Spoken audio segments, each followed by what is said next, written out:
Hey guys, I'm Chris Buck and a very warm welcome to Friday Fretworks, and this week the rarest and greatest amp of all time. It's official. Keith Richards and Joe Bonamassa told me so. It is of course the Fender high-powered Tweed Twin.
Okay, so admittedly you're not just hearing Tweed Twins in that introduction clip. There are a few double overdrive specials and Marshall Silver Jubilees thrown in for good measure, but having chance to play Joe's rig and hear those Tweed Twins running near enough flat out, from memory both of them were around 10 or 11 on the volume controls, of course they do go up to 12, was a truly biblical, visceral experience. I don't think I've ever felt a sound like that before, certainly never one trying to quite so physically rearrange my internal organs.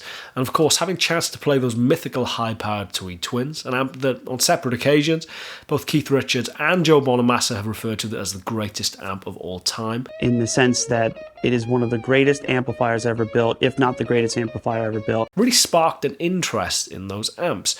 Any forlorn hope of actually maybe owning one day was very quickly dispelled of that notion when you see the prices that they are going for, but it hasn't stopped me searching pretty extensively online and watching any clips of those original amps that I can find. It speaks volumes of the scarcity of these things that, despite having been very fortunate to play quite a few pieces of Holy Grail gear, whether we're talking Dumbles, early Marshall JTM 45s, 20 or so bursts, Flying Vs, etc., I don't think I've ever seen, in flesh, an original high-powered Tweed Twin. Certainly never played one. Even the ones in Joe's rig are the more modern signature reissues that he did a few years back. So, I guess it begs the question, what is a high-powered Tweed Twin? Is there a low-powered Tweed Twin? Why are they so rare, and why does everyone seem to think they are so bloody good? Now, for most musicians, it is virtually a Pavlovian response at this point. Add in the word reverb, no sooner have you heard reference to any of Fender's amp names. Twin, reverb. Deluxe reverb, super reverb, Princeton reverb, pro reverb, etc, etc. But it probably won't surprise you to learn that all of these amp models comfortably predate the inclusion of Fender's onboard spring reverb tank. All of them in actual fact dating back to Fender's Tweed era, which is commonly accepted started in 1948 and ended sometime between 1960 and 1961. There are a few later hangover amps, and of course the Twin is no exception. Introduced at Summer NAMM in 1952, Fender's new twin high-fidelity amp, as they termed it, boasted an output of 25 watts and two 12-inch Jensen speakers, and retailed at a whopping $279.50, roughly comparable to around $3,200 in today's money. It was Fender's first amp to boast dedicated treble and bass controls, as well as the first to introduce the new wide panel design, doing away with the TV front design of the late 40s and early 1950s. In true Fender fashion, the following years would see a succession of changes, notably in 1955 with the introduction of the 5E8 Twin, the first of its kind to have the narrow panel design, pretty much the design that we associate with Fender Tweed amps, as well as seeing an increased rating of 50 watts. Now, it's easy to deduce, not only from the general kind of evolution of Fender's amp lineup around this time, but also specifically their marketing material, that headroom, how loud you can push an amp before it starts to naturally break up or distort, was clearly something Leo Fender was incredibly interested in. Fender's 1957 catalogue proudly boasted of the Twin's tremendous distortionless power, which makes it a favourite of the top-flight musicians, and while the latter part of that sentence is still undoubtedly impressively relevant in 2023, some 71 years after the Twins' introduction. It's probably fair to say that the first part of the sentence is somewhat pushing the truth. Of course, it is a particularly venerated or revered feature of that 5F8 Twins 50 watts that if you start to push it, it will break up. It will start to give in and compress, and it's one of the reasons why it has found such an impressive list of high-profile users, no more so than Eric Clapton.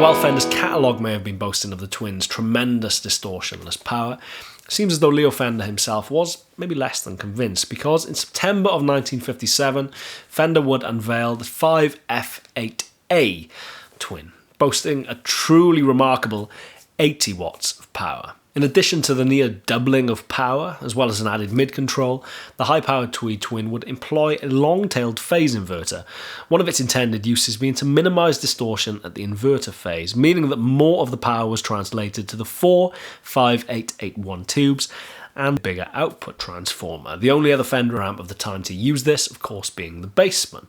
More on that later. While the amplifier itself may have been capable of tremendous distortionless power, it's worth pointing out that the two 12-inch Jensen P12Ns, rated at 30 watts each, this was pretty much the most efficient speaker that was available at the time, were very much not, and as such it is remarkably rare to not only find a high-powered Tweed Twin, but find one with its original speakers intact, and as such it would be many years before the introduction of equally matched or equally efficient speakers before the high-powered Tweed Twin would be able to fully demonstrate its prowess.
Of course, in the years that followed, the Twin would go from strength to strength, culminating, you could say, with the introduction of the Twin Reverb in 1963, one of the most ubiquitous amps of all time. But that's not to say that the Tweed Twin wouldn't continue to find favour with any number of incredibly high-profile players, from Eric Clapton to Danny Gatton to B.B. King to Robbie Robertson to Mark Knopfler, to Joe Bonamassa to Keith Richards. Of course, both Joe and Keith having both gone on record calling the high-powered Tweed Twin the greatest amp ever made. If I had to pick one amplifier for all-around use, it would have to be the Tweed Twin. Absolutely.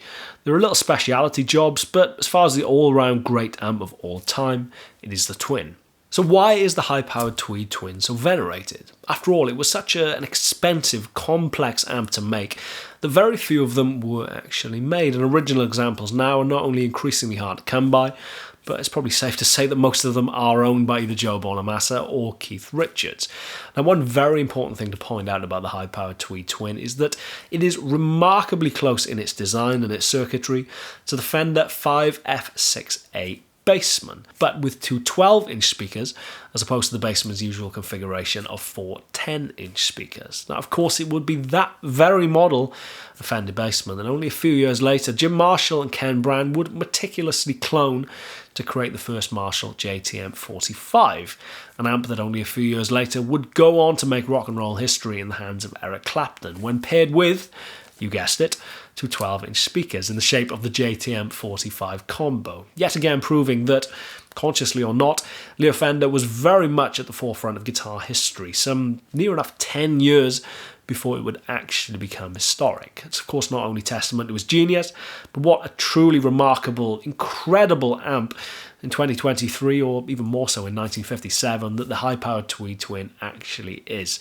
Really is a marvel. I'm going to sign off now with what else but a very early Marshall JTM 45 for good measure. But thank you very much for watching. I'm Chris Buck. This is Friday Fretworks. Please subscribe, hit the bell icon if you haven't already. And I shall see you next week for another episode. Cheers guys, take care. See you soon.